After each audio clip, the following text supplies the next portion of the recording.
Hello दोस्तों, मैं lovely Shrivas फिर से आपका एक बार स्वागत करता हूं। दोस्तों आज हम देखने वाले हैं एडीआई के लिए most IMP expected model paper कि आखिर एग्जाम में किस प्रकार के पैटर्न होना चाहिए और किस प्रकार से सवाल पूछे जाने चाहिए। तो दोस्तों चलते हैं अपने सवाल की ओर। देखिएगा पहला सवाल, कम से कम वर्षों की संख्या जिसमें 20% चक्रवृद्धि ब्याज पर निवेश की गई राशि उसके दुगने से अधिक हो जाएगी। इसका मतलब ये है कि कितने साल में मूलधन से राशि जो होगा, मिश्र धन जो होगा, वो दुगने से ज़्यादा हो जाएगा जब ब्याज की दर क्या हो, 20% हो। देखिएगा हमारा सवाल और बनाने का तरीका। 20% का फ्रैक्शन क्या होता है दोस्तों, 1/5 होता है। मैंने कहा 5 मूलधन है, 1 ब्याज हो है, तो हम क्या करेंगे, पहले साल क्या होगा, 5 और 1 6 है ना, मिश्र धन 6, तब मूलधन कितना होगा, 5 क्या दुगने से अधिक है, 5 दूनी 10, 6 तो कम हो गया, गलत।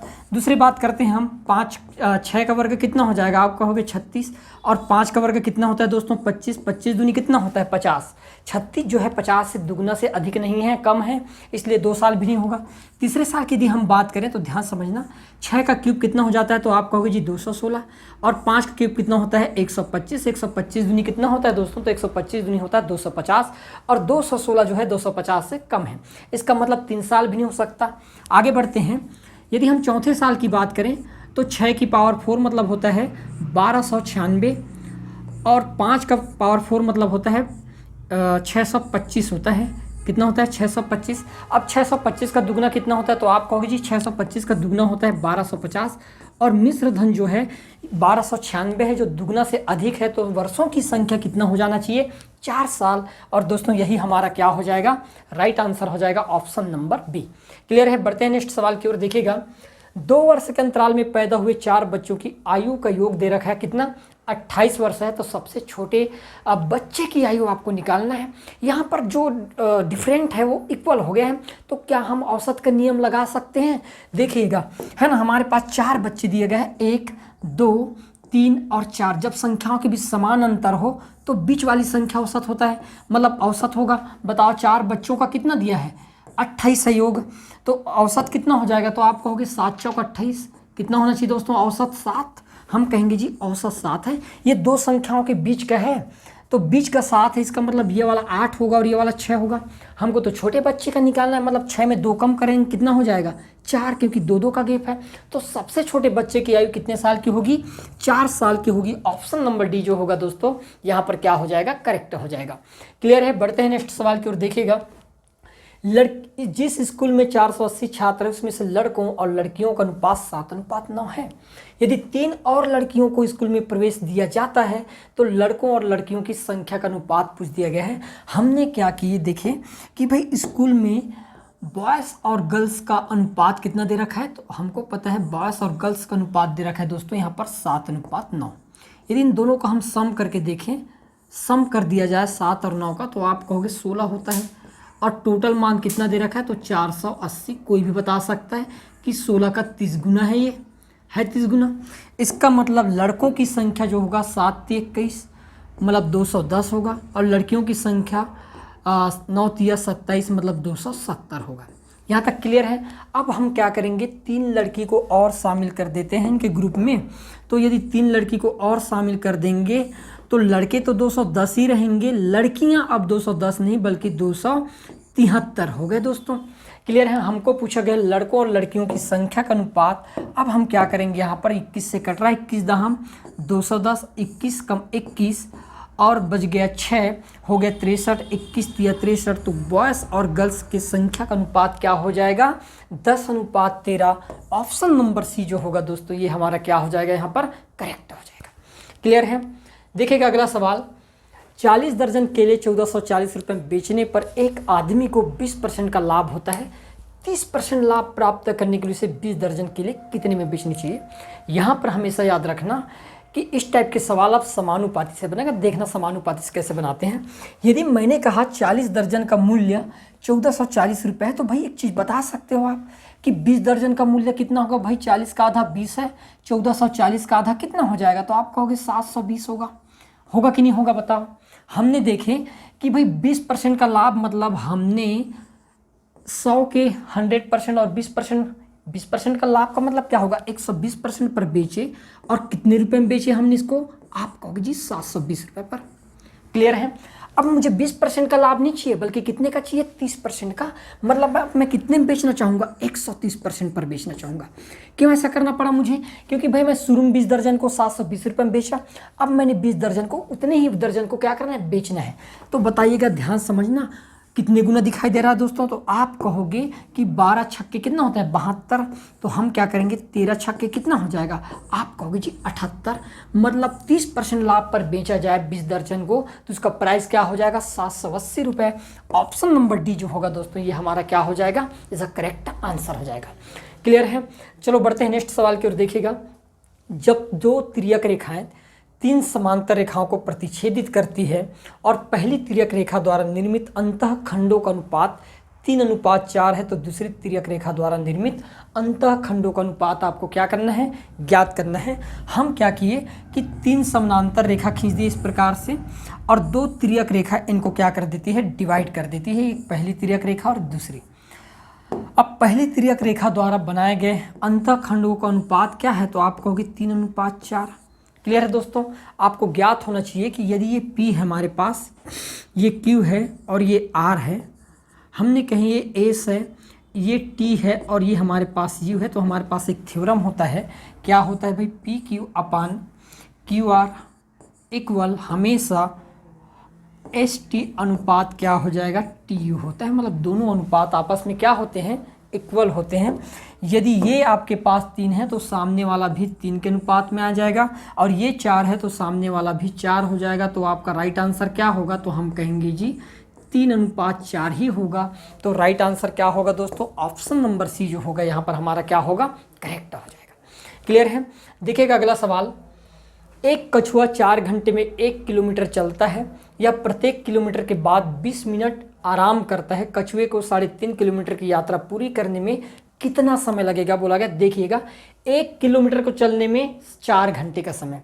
भाई चलना तो इसको कितना है, 3.5 घंटे की नहीं है, तो 4 का गुणा कर देते हैं। बताओ 3.5 चौके कितना होता है, तो आप कहोगे 14 घंटे का समय। बिना रुके चलता तो उसको कितना समय लग जाता, तो आप कहोगे 14 घंटे। क्लियर है। हर घंटे में हर किलोमीटर में कितने बार रुकता है, तो आप कहोगे जी हर 1 किलोमीटर में 20 मिनट रुकता है। कितना किलोमीटर है, 3.5, 1 से डिवाइड करेंगे तो कितने बार रुकना पड़ेगा, 3 बार रुकना पड़ेगा। आधा बार क्यों नहीं रुकना पड़ेगा, हम आधा को इसलिए नहीं ले क्योंकि 1 किलोमीटर पर रुकता है, आधा किलोमीटर पर नहीं रुकता। क्लियर है। तो 3 पड़ा, और हर बार 20 मिनट में रुकता है, तो रुकने में कितना समय वेस्ट हो गया, 20 या 60, मतलब 1 घंटे का समय। हमने कहे रुकने में 1 घंटे का समय लगा दिया, तो टोटल समय कितना लगेगा भाई, तो बच्चा बता सकता है 14 और 1 कितना लग जाएगा, 15 घंटा। और दोस्तों यही हमारा क्या होगा, राइट आंसर हो जाएगा। ऑप्शन नंबर सी जो होगा दोस्तों क्या होगा, करेक्ट हो जाएगा। क्लियर है। देखिएगा अगला सवाल, 3.5 सेंटीमीटर त्रिज्या वाले 3 वृत्त इस प्रकार रखे गए हैं कि प्रत्येक वृत्त अन्य दो को स्पर्श करता है। वृत्तों से घिरे हुए भाग का क्षेत्रफल ज्ञात कीजिए। अब हमको ये पता चल गया कि 3 वृत्त हैं इस प्रकार से जिनकी त्रिज्या समान है, ये हमने बना दिए 3 वृत्त। ठीक है। तो पूछा गया कि ये जो घिरा हुआ भाग है इसका क्षेत्रफल हमको क्या करना है, फाइंड आउट करना है। तो दोस्तों हम क्या करते हैं, इनके सेंटर से इस प्रकार से सेंटर मान लेते हैं और इन लाइनों को इस प्रकार से मिला लेते हैं। क्लियर है। अब बताओ, यदि मैंने ये कहा कि इसकी त्रिज्या 3.5 है, तो ये भी 3.5 होगा, ये भी 3.5 होगा, क्योंकि सभी की त्रिज्या सेम है। मानते इस चीज़ को आप, तो हम देख पाएँ कि भाई यहाँ से यहाँ तक की टोटल लंबाई कितना हो गया, तो आप कहोगे टोटल लंबाई 3.5 और 3.5 7 सेंटीमीटर। तो प्रत्येक भुजा की लंबाई कितना हो गया, 7 सेंटीमीटर हो गया। ये वाली भुजा की लंबाई भी कितना हो गया, आप कहोगे 7 सेंटीमीटर। क्लियर है। अब ध्यान से देखिएगा, मुझे ये वाला पार्ट को निकालना है। हमको पता है कि ट्रायंगल जो होता है टोटल 180 डिग्री का होता है, मानते हुए चीज़ को, और अर्धवृत्त कितने डिग्री का होता है, वो भी 180 डिग्री का होता है। तो मुझे समझ आ गया कि निकालना क्या है यहाँ पर। तो हम कहेंगे भाई समबाहु त्रिभुज के क्षेत्रफल में से हमको अर्धवृत्त के क्षेत्रफल को क्या करना है, घटाना है। अर्धवृत्त के क्षेत्रफल। क्लियर है। इसको क्या कर देंगे, घटा देंगे, तो हमारा आंसर मिल जाएगा। अब बताओ समबाहु त्रिभुज के क्षेत्रफल का फार्मूला क्या होता है, तो आप कहोगे √3/4 a का स्क्वायर माइनस अर्धवृत्त के क्षेत्रफल का फार्मूला πr का स्क्वायर डिवाइड बाई 2 होगा। मानते हैं इस चीज़ को। अब हम कहेंगे पाई की वैल्यू, अब यहाँ पर √3 का मान रखना पड़ेगा। √3 का मान कितना होता है, 1.732 गुणित a का मान कितना होगा, तो भुजा 7 है तो 7 का वर्ग 49 हो जाएगा, डिवाइड बाई कितना कर दोगे 4, है ना, माइनस पाई का मान फिर रखेंगे पाई बटे कितना लिख सकते हैं 7 गुणित 2, और 3.5 का मतलब कितना लिख सकते हैं, हम बार बार लिख सकते हैं 7/2 गुणित 7/2 करके। क्लियर है दोस्तों यहाँ तक? आगे देखिएगा। अब हम क्या करते हैं, इसको काट देते हैं, बढ़िया से कटेगा तो ठीक है। ये 4 से कट जाएगा, 4 एकम 4, 4 चौके 16 और बच गए 1 हो गया 13, 4 तिया 12 और कितने बार बच गए हमारे पास 1, 4 तिया 12, इतने बार में कट गया। क्लियर? यहाँ पर 7 से 7 कैंसिल हो जाएगा, 2 से ये वाला 2 11 बार में कट जाएगा, अब तो नहीं कटेगा ना। तो यहाँ पर हमको करना है 0.433 इंटू 49 माइनस 11 7 77 बटे कितना कर देंगे 2 दूनी 4, इतना करना है दोस्तों आपको। ठीक है, चलो गुणा कर देते हैं। यहाँ पर 49 तिया कितना हो जाएगा 147 की 7, हम कहेंगे बच गए हमारे पास 14, 49 तिया 147, 147 और 14 कितना हो जाएगा 161 की 1, हाथ का ही हमारे पास 16 है ना, 14 चौके 98 दूनी 196, 196 और 16 कितना हो जाएगा, तो 196 और 16 हो जाएगा 212, तो हम लिख सकते हैं यहाँ पर 212। दशमलव के बाद 3 अंक है तो दशमलव के बाद हमने क्या लगा दिए 3 अंक, माइनस यहाँ पर डिवाइड कर देते हैं, 4 से काटेंगे तो 4 एकम 4, बच गया कितना दोस्तों हमारे पास 3 हो गया 34, 4 अट्ठे 32, कितना बच जाएगा हमारे पास, और 4 अट्ठे 32, 37 था क्या, नहीं 4 9 36 हो जाएगा, 3 बचा था ना, कितना हो जाएगा 4 9 में 36, 4 9 36, कितना बच गया हमारे पास 1, और 1 को यदि हम 4 से भाग देंगे तो कितना बचेगा 2 5, इतने बार में। अब 21.217 में से यदि हम 19.25 को घटा देंगे तो कितना बचेगा, आप कहोगे कि ये 7 का 7 बच गया, 11 में 5 गया तो 6, और 11 में आपके पास 2 जाएगा तो 9, और हमारे पास कितना बच गया यहाँ पर, तो आप कहोगे ये हो गया भाई आपके पास टोटल कितना है 20, 20 में से 19 जाएगा तो 1, तो आपका राइट आंसर क्या हो जाएगा दोस्तों 1.967 है ऑप्शन में, 1.967, ऑप्शन नंबर सी जो होगा ये हमारा क्या हो जाएगा, करेक्ट हो जाएगा।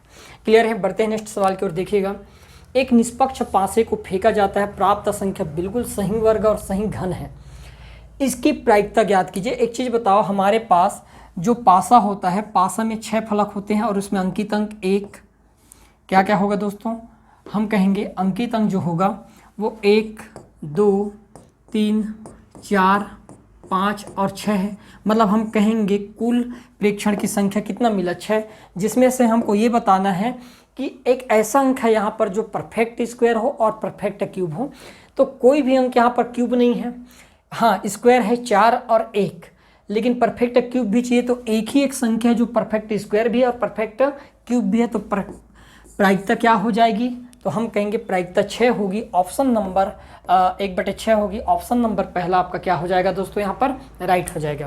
क्लियर है? आगे बढ़ते हैं।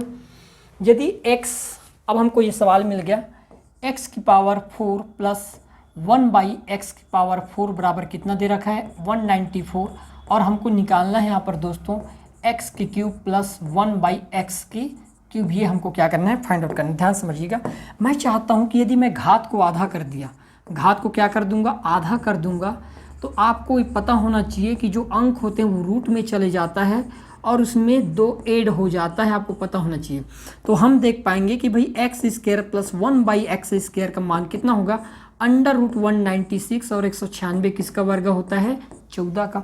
फिर हमने घात को कम किए, तो घात अब 2 की घात है, आधा करने पर 1 का घात हो गया, 1 की घात को लिखा नहीं जाता तो मैंने क्या लिख दिया x प्लस 1/x, और ये फिर √ में चले जाएगा और फिर इसमें कितना ऐड हो जाएगा 2, तो ये हो गया √16, और √16 मतलब क्या होता है दोस्तों 4। क्लियर है? अब ये वाले पार्ट मिल गया और हमको निकालना है क्यूब, तो क्यूबिक वाला फॉर्म क्या होता है, तो क्यूबिक वाला आपको पता होना चाहिए, a का क्यूब माइनस क्या होता है फार्मूला, a का क्यूब माइनस 3a होता है। a का मान 4 दिया है, 4 का क्यूब कितना हो जाएगा 64, गुणित 3 गुणित 4 कर देंगे तो 64 में यदि हम 4 या 12 को घटा देंगे दोस्तों तो कितना आ जाएगा 52, तो क्यूबिक का मान कितना हो जाएगा हमारे पास 52, ऑप्शन नंबर बी जो होगा ये क्या हो जाएगा करेक्ट हो जाएगा। क्लियर है? आगे बढ़िएगा। यदि एक खंबे की लंबाई 6√3 मीटर और छाया की लंबाई 6 मीटर है तो सूर्य का उन्नयन कोण क्या हो गया पूछा गया है। हम क्या किए, एक बना दिए इस प्रकार से, ठीक है ना। यहाँ पर लंबाई दिया गया है 6√3, क्लियर है, और छाया की लंबाई दे रखा है 6 सेंटीमीटर है। तो सूर्य का उन्नयन कोण ज्ञात करना है। दोस्तों ध्यान समझना मेरी बात, मैं चाहता हूँ कि 6 से 6 को क्या कर दिया, कैंसिल, तो यहाँ पर कुछ नहीं, मतलब 1 है। बताओ ये क्या हमारे लिए लंब है और ये क्या है हमारे लिए आधार है कि नहीं है, है। अब आपको पता है कि टेन थीटा का मान लंब बटे क्या होता है, तो आप कहोगे जी लंब बटे आधार होता है। टेन थीटा बराबर लंब का मान कितना मिल गया, √3 और आधार का मान 1, मतलब क्या हुआ √3। और किस डिग्री का मान √3 होता है, तो आपको पता होना चाहिए 60 डिग्री का थीटा का मान कितना हो जाएगा दोस्तों, 60 डिग्री। ऑप्शन नंबर बी जो होगा ये हमारा क्या हो जाएगा, यहाँ पर राइट आंसर हो जाएगा। दोस्तों चलो अब बढ़ते हैं रीजनिंग के सवाल की ओर। देखिएगा पहला सवाल, उस विकल्प का चयन कीजिए जो तीसरे अक्षर समूह से उसी प्रकार संबंधित है जिस प्रकार दूसरा अक्षर समूह पहले अक्षर से समूह से संबंधित है। अब ध्यान से देखिए क्या करना है। सी जो होता है आपके कितने नंबर पर आता है, 3। ई नंबर होता है 5 नंबर पर, जी 7 नंबर पर, और आई कितने हो गए 9 नंबर पर। ध्यान से देखिएगा, ए जो है 1 नंबर पर, जी जो होता है यहाँ पर हमारे पास 7 नंबर पर, ई 5 नंबर पर, और के जो होता है 11 नंबर पर। अब यहाँ पर खेल क्या खेल दिया है इसने कि देखिए 3 में 2 कम किया गया है, 3 में 2 कम करने पर कितना हो गया 1, फिर 5 में 2 बढ़ाया गया है, फिर उसके बाद क्या किया है 2 कम किया गया है, और फिर उसके बाद अरे यार गड़बड़ हो गया क्या, यहाँ पर 7 में 2 कम किया गया है और फिर 2 में 2 बढ़ाया गया है, कितना हो गया 11, यही किया गया है। तो सेम पैटर्न यहाँ पर अपना लेते हैं। हमारे पास जो भी डाटा है, डी होता है आपके पास 4 नंबर पर, एफ होता है 6 नंबर पर, एच होता है 8 नंबर पर, और जे होता है दोस्तों 10 नंबर पर। सबसे पहले कम किया गया है तो हम भी कम कर देंगे, 2 कम करेंगे। बताओ 4 में 2 कम करेंगे तो 2 आएगा, और 2 किसका होता है, आप कहोगे बी का। उसके बाद 6 में 2 बढ़ाएंगे तो 2 बढ़ाने पर 8 होगा, और 8 किसका होता है, तो आप कहोगे एच का। उसके बाद 8 में फिर 2 कम करेंगे तो कितना हो जाएगा 6, और 6 किसका होता है, तो आप कहोगे एफ का। उसके बाद 10 में फिर हम 2 बढ़ा देंगे तो 2 बढ़ाने पर हो जाता है 12, और 12 होता है दोस्तों के का। तो किस ऑप्शन में आपको बी एच एफ के दिखाई दे रहा है, बी एच एफ के, एफ के, अरे के होता है, एल होता है, 12 का क्या होता है एल होता है। तो ऑप्शन नंबर डी जो होगा बी एच एफ एल, ये हमारा क्या हो जाएगा दोस्तों, राइट आंसर हो जाएगा। चलो बढ़ते हैं नेक्स्ट सवाल की ओर। देखिएगा, जिस प्रकार अधिवक्ता का संबंध न्याय से है उसी प्रकार मध्यस्थ का संबंध किससे है बोलेगा। अधिवक्ता क्या करता है, न्याय दिलाने में सहायता करता है ना भाई, सहायक होता है। तो मध्यस्थ कराने में कौन सा चीज़ सहायक होगा, क्या समझौता, क्या संचार, क्या निर्णय, और क्या अन्याय। अब अन्याय तो बिल्कुल अलग बात हो गया, संचार भी बेकार है। निर्णय से समझौता नहीं होगा, है ना, निर्णय से समझौता नहीं होगा। किससे होगा, निर्णय से क्या बोला गया, मध्यस्थ नहीं होता। मध्यस्थ मतलब होता है सुलह करना, और सुलह कब होगा, जब समझौता होगा तब। तो ऑप्शन नंबर ए जो होगा दोस्तों यहाँ पर क्या होगा, राइट आंसर हो जाएगा। क्लियर है। देखिएगा अगला सवाल, सुमन प्रत्येक महीने के अंतिम रविवार को सेमिनार जाती है, ठीक है ना, अंतिम रविवार को सेमिनार जाती है। यदि वह 27 मई को जाती है तो अगले महीने वह किस तारीख को जाएगी। ये बोला गया है कि सुमन प्रत्येक महीने के अंतिम रविवार को ही सेमिनार जाती है। यदि वह 27 मई को जाती है तो इसका मतलब 27 मई को हम कह सकते हैं, 27 मई को क्या था, आप कहोगे जी रविवार रहा होगा, संडे रहा होगा। क्लियर है दोस्तों, यहाँ तक क्या था, संडे था। अब बोला गया है नेक्स्ट मंथ, तो अगले महीने वह किस तारीख को सेमिनार जाएगी, तो लास्ट में जाएगी, अंतिम रविवार को। तो हम क्या करते हैं, डायरेक्ट यहाँ पर कितना जोड़ देते हैं, तो आप कहोगे 35 जोड़ देते हैं, ठीक है ना। 35 जोड़ने के पीछे का कारण क्या था वो ध्यान समझना। यदि 35 जोड़ूंगा तो 35 में गड़बड़ हो जाएगा ना, हमारे पास 31 का महीना होता है, हमने 4 जोड़ दिए, अगला 30 का पड़ने वाला है क्योंकि जून है। क्लियर है। तो हम क्या करेंगे, यहाँ पर 28 ऐड कर देंगे। 28 ऐड करने पर आपको पता है कितना होगा, तो इधर से 4 जोड़ना पड़ेगा और कम करेंगे। तो यदि मैं इसमें 28 ऐड कर देता हूँ 28 दिन, तो आपको मिल जाएगा यहाँ पर 24 जून। और 24 जून को भी कौन सा वार होने वाला है दोस्तों, तो आप कहोगे जी संडे होने वाला है। ये बताओ 28 क्यों जोड़ा गया, क्योंकि किसी भी दिन में 7 जोड़ने पर 7 घटाने पर वही भी दिन आता है। इसका मतलब 7 के मल्टीपल जोड़ने पर या मल्टीपल घटाने पर भी वही दिन आएगा, इसलिए मैंने 28 जोड़ दिया। तो जो अंतिम माह का जो जाना है वो कौन सा होगा, 24 जून। ऑप्शन नंबर ए जो होगा दोस्तों ये क्या हो जाएगा, हमारा करेक्ट हो जाएगा। क्लियर है। देखिएगा अगला सवाल, ये सवाल है निम्न प्रश्न में दिए गए विकल्प में से लुप्त अंक क्या करना है, आपको फाइंड आउट करना है। देखिएगा 4, 9 और हो गया 6, 9, 16 और 12, 16 और क्या होना चाहिए कि 20। यहाँ पर ध्यान से देखिए सब के सब वर्ग संख्या है। 4 किसका होता है, तो आप कहोगे जी 2 का, 9 किसका होता है, 3 का, 9 किसका होता है, 3 का, 16 किसका होता है, 4 का, ये 16 किसका होता है, 4 का। देखिएगा 2 और 3 का गुणा किया गया है, कितना मिला, 6, 3 और 4 का गुणा किया है, कितना मिल गया, 12। तो 4 में किस अंक का गुणा किया जाए कि 20 हो जाए, तो आप कहोगे 5, और 5 किसका होता है दोस्तों, 25 का। क्लियर है, मतलब मैं कह सकता हूँ 25 का वर्गमूल क्या होता है, 5। तो आपका राइट आंसर क्या हो जाएगा, ऑप्शन नंबर डी जो होगा ये क्या होगा, हमारा राइट आंसर। क्लियर है। दिए गए विकल्प में से संबंधित संख्या को आपको चुनना है कि यहाँ पर क्या आएगा। अब हमको 2 डाटा दे दिया गया कि भाई 36:25 समानुपात 100 और क्या दे दिया है यहाँ पर क्वेश्चन में, ये ज्ञात करना है आपको। तो हमने क्या देखे कि भाई ये किसका होता है, तो आप कहोगे जी ये 6 का होता है और ये होता है हमारे पास 5 का। क्लियर है। ये हमारे पास किसका है, 10 का, तो 1 कम होगा, 6 से 1 कम 5 है, तो 10 से 1 कम किसका होना चाहिए, 9 का। तो क्या होना चाहिए दोस्तों यहाँ पर 81। ऑप्शन नंबर ए जो होगा ये क्या हो जाएगा, यहाँ पर करेक्ट आंसर हो जाएगा। क्लियर है। आगे बढ़ते हैं। देखिएगा अगला सवाल, निम्नलिखित आकृति में कितने त्रिभुज है, आपको क्या करना है, फाइंड आउट करके बताना है। अब हम क्या करेंगे, यहाँ पर ध्यान से देखिएगा, जब इस टाइप से डायग्राम मिल जाता है हमको, ये वाला डायग्राम इस प्रकार से, अब इसमें आपको ट्राइंगल फाइंड आउट करना है। तो हम क्या करते हैं, ये 1, 2, 3 है ना, 3 ही है क्या, 4 है, एक और है इस प्रकार से, और ये 4, ठीक है ना, 4। तो टोटल सम कितना होगा, 4, 3, 7, 7, 2, 9 और है ना 7, 2 कितना हो गया, 9, 9 और 1 कितना हो जाएगा, 10।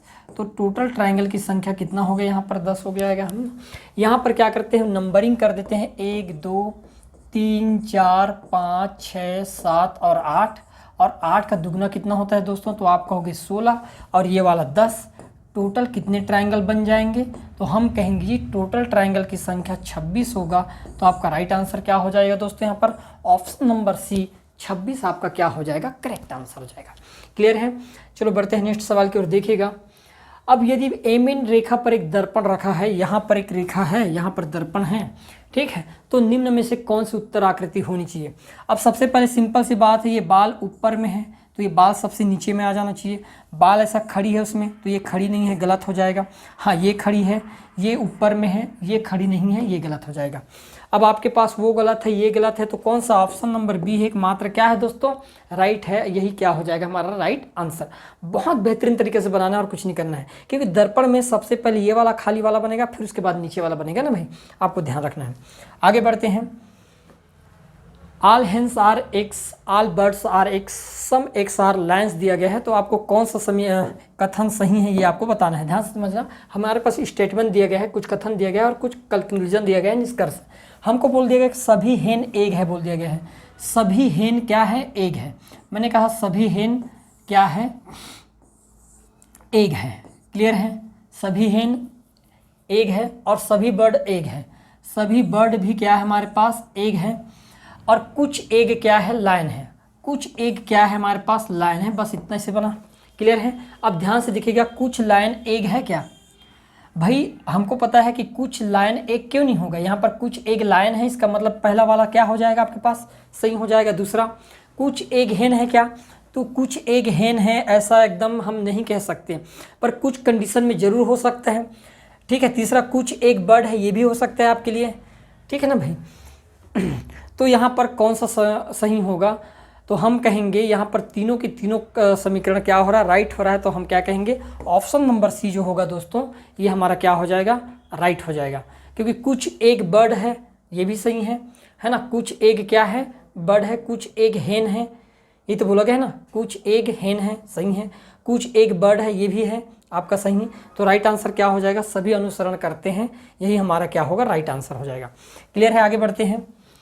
एक शाम को मेक और मिलर एक दूसरे के विपरीत दिशा में मुख किए यदि मेक की परछाई उसके बाएं पड़ती है तो मिलर किस दिशा में खड़ा है, ये पूछा गया है दोस्तों। ध्यान समझना कि क्या बोला कि विपरीत दिशा में एक शाम को, और शाम को सूर्य किस दिशा में होता है, तो आप कहोगे शाम को सूर्य रहता है पश्चिम दिशा में। भाई मानते हो आप, पश्चिम दिशा में सूर्य रहेगा। तो जो परछाई बनेगा वो हमेशा परछाई किस डायरेक्शन में बनेगा, किसी भी चीज़ का परछाई उसी डायरेक्शन में बनेगा। क्लियर है। अब बोला गया है यदि मेघ की परछाई उसके बाएं ओर पड़ती है, किसके, जो मेघ है, मेघ की परछाई उस व्यक्ति के बाएं ओर पड़ती है, परछाई तो उधर ही बनना है। क्लियर है। और मेघ के किधर बनना है, बाईं ओर बनना है। इसका मतलब इस साइड में मिलर होगा, और मिलर का ये नहीं मिलर नहीं होगा, ये मेघ होगा, ये होगा ऊपर वाला मिलर, मिलर का बायां हाथ ये, और ये दायां हाथ, यही होगा भाई, ये होगा ना मेघ और मिलर। मानती इस चीज़ को, ये क्यों होगा, मेघ होगा, क्योंकि एक दूसरे के मुख किए हुए हैं। इसका परछाई इस साइड बनेगा तो ये बाएं हाथ साइड बना है ना। मिलर किस दिशा में खड़ा है बोला गया है, यदि मेघ की परछाई उसके बाएं पड़ती है तो मिलर किस दिशा में, तो आप देख पा रहे हो मिलर किस दिशा में है दोस्तों, साउथ में है, दक्षिण दिशा में है। यही क्या हो जाएगा, हमारा राइट आंसर हो जाएगा। क्लियर है। आगे बढ़ते हैं। 4% 8 है 6 = 38 हो रहा है, कुछ है ही नहीं इसमें, ध्यान समझना। मैंने कहा हम ऐसे कर दें क्या, इन दोनों को आपस में गुणा कर देते हैं। 8 चौक कितना हो गया 32, में 6 जोड़ेंगे तो कितना हो जाएगा, तो आप कहोगे जी 38 हो जाएगा। यहाँ पर 7 4 का गुणा करेंगे तो कितना हो जाएगा, आप कहोगे 28, प्लस 3 जोड़ देंगे तो कितना हो जाएगा 31 हो रहा है। तो सेम प्रोसेस यहाँ पर करना है भाई। 10 और 6 का गुणा करेंगे तो कितना हो जाएगा 60, प्लस 24 ऐड कर देंगे तो कितना हो जाएगा, आप कहोगे जी 84।